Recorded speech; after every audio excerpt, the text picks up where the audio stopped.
At the Sega New Challenge Conference in May 1998, Sega officially unveiled their next system. Initially codenamed Katana, the Dreamcast was a 128-bit system with a built-in 56K modem and support for Sega's Naomi hardware and Microsoft Windows, allowing for near-perfect ports from the arcade and PC. With a new look and promising titles like Soul Calibur and Sonic Adventure, hype for the system was much higher than its predecessor. The Dreamcast launched in Japan on November 27, 1998. North American gamers would have to wait almost 10 months later on September 9, 1999, with a European launch later that year on October 14th. Dreamcast! While the Dreamcast was getting ready for its Western release, bigger things were happening at Sega. The system's launch was only Phase 1 of a massive restructuring of the company. Phase 2 involved Sega's smaller teams being dissolved into one of several new studios. In the summer of 1999, several teams, including Team Andromeda, permanently closed their doors. At the same time, Yukio Fudetsugi officially left Sega to work at Konami, and Minobu Kusunoki left for Artoon. The rest of the former Team Andromeda were divided throughout Sega, but mostly between two studios. One half would go on to Overworks, which mostly comprised of developers from Sega CS2, who previously developed the Sakura Wars franchise. Though they were founded primarily to develop future entries in the series, their first game would be the classic Dreamcast RPG, Skies of Arcadia. The other half would go to Smilebit, where they would develop Jet Set Radio. By the end of 1999, things were looking good for Sega. The Dreamcast had already sold 200,000 units within its first 24 hours in North America, making $96 million. By the end of the year, Sega had to adjust their sales projection from 1.5 to 2 million units. Sadly, this run of luck wouldn't last.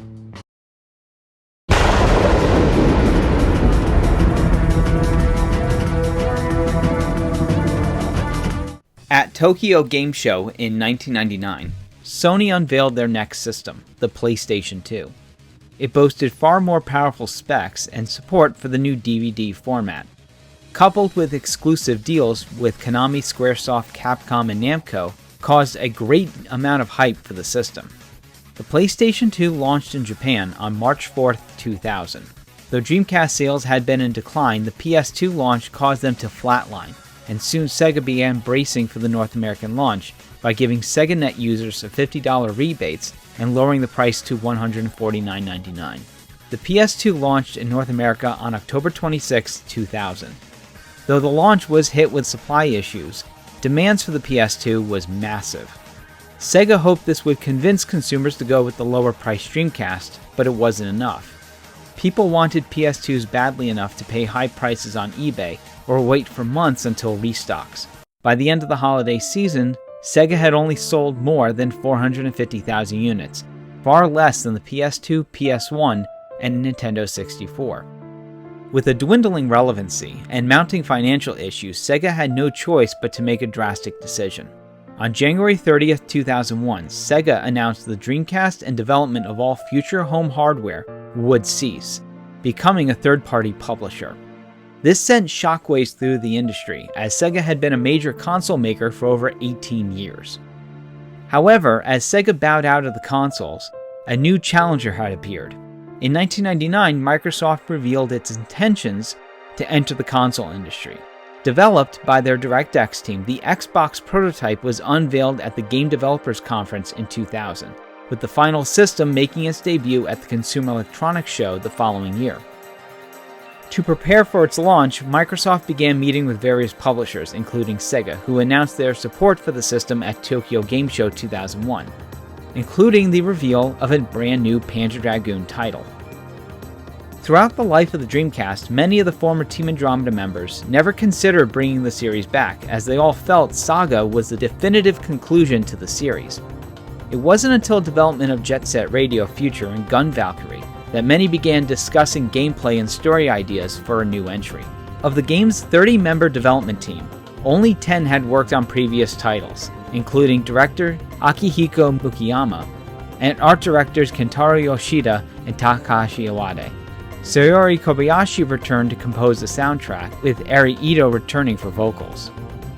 Panzer Dragoon Orta was released in Japan on December 12, 2002, and came in a standard and limited edition. which included the soundtrack.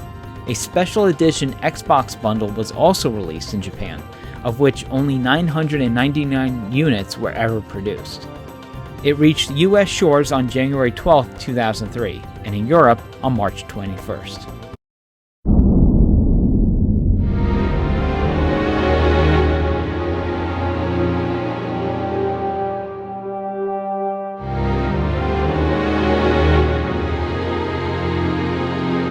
Panzer Dragoon Orta takes place decades after the events of Saga. Despite their defeat at the Tower of Uru, the Empire had reformed. Retaining knowledge of the ancient secrets to bioengineering, they unearthed the Cradle, a massive ancient structure built to create dragons. They used it to breed their own they called dragon mares. With these dragon mares, the Empire had regained their lost power, using them to conquer other nations, including their longtime enemy, Mechania. Meanwhile, during their travels for ancient knowledge, the Seekers had uncovered a young girl named Orta, whose past could bring untold destruction upon the world. To keep the child's secret from the Empire, the Seekers locked her away in a tower high above their settlement for many years. It didn't take long until the Empire learned of the girl, and one night they sent a squadron of dragon mares to retrieve her. Just when it seemed she would be captured, a familiar face came to her rescue. Now freed from her tower prison, the two set off into the night sky.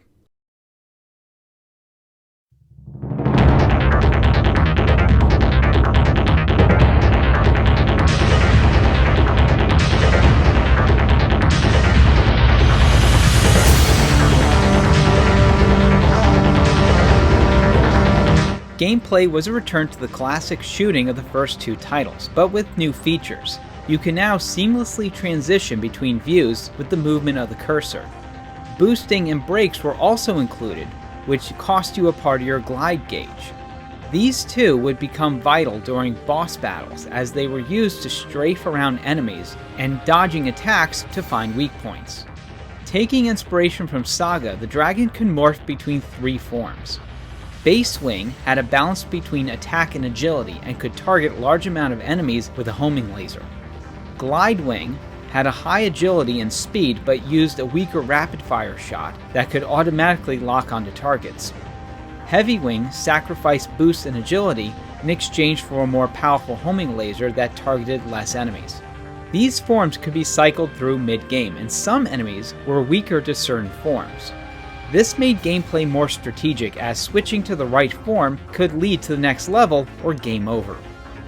The game was divided into 10 levels, starting with Orta's escape from the Seeker City and continuing through rivers, wastelands, blue skies, snowy tundras, ancient structures, and Imperial bases. Each level had branching pathways and ended with a boss.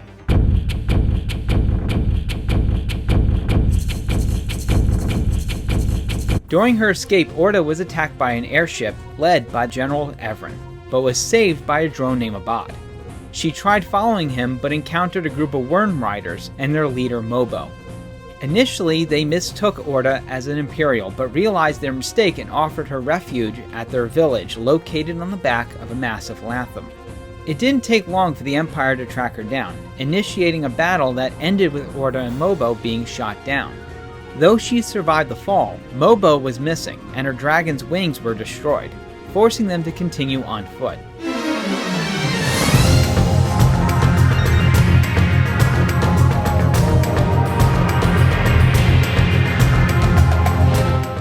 Eventually, Orta encountered Abad again, following him into a ruined tower that housed the Ancient's archives. There, she was met with visions and audio logs of past events, including one left by a familiar voice. The recording was left by Azel. After the events of Saga, she traveled across the land searching for another way to Sestrin and rescue Edge. Her search led her to the archives, which housed a benevolent form of Sestrin, but it was too late. Edge was gone, and the only thing left was his genetic information. Using this, she found a way to combine it with her own and create a child she named Orta.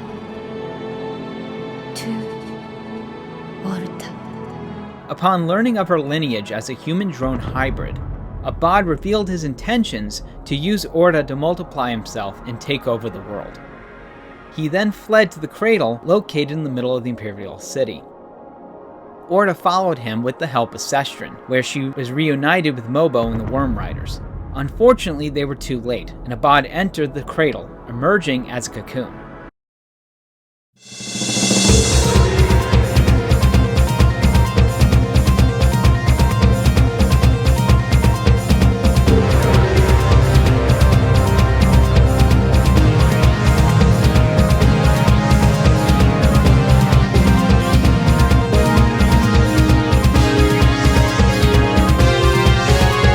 Though Abad had been defeated, the battle had taken its toll on the dragon.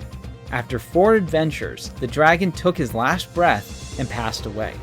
A post-credits scene explained that the dragon had left behind an heir, and showed Orta being followed by a baby Kulia, signifying that the Heresy program still lived on. Upon completion, players unlocked Pandora's box, containing a plethora of extras, such as an encyclopedia, bestiary, galleries, and a port of the original Panzer Dragoon. It also opened up 2 new campaigns.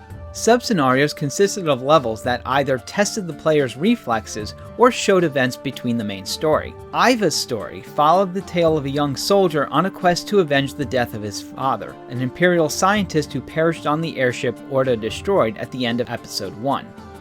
Some of these features weren't unlocked right away, as some were time-sensitive, requiring players to clock in 20 hours to unlock everything.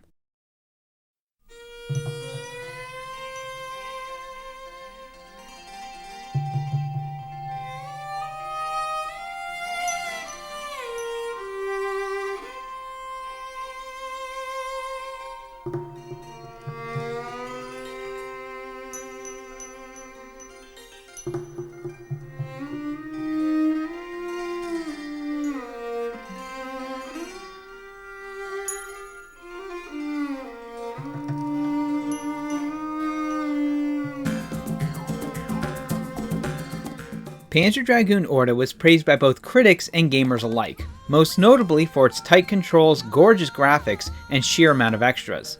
Unfortunately, the game didn't meet Sega's sales expectations, only selling 260,000 units.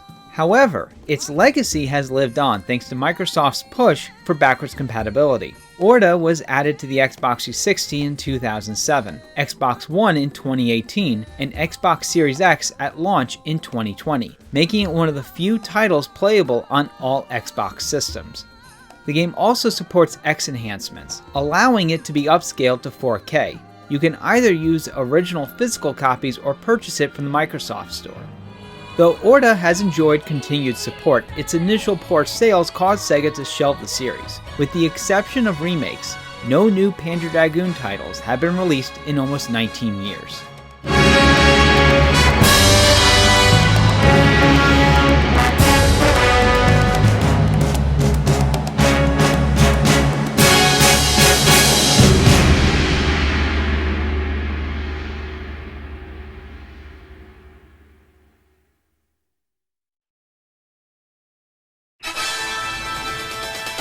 In the next part of the Panzer Dragoon Retrospective, we'll take a look beyond the main series, as Sega experiments with various spin-offs and adaptations.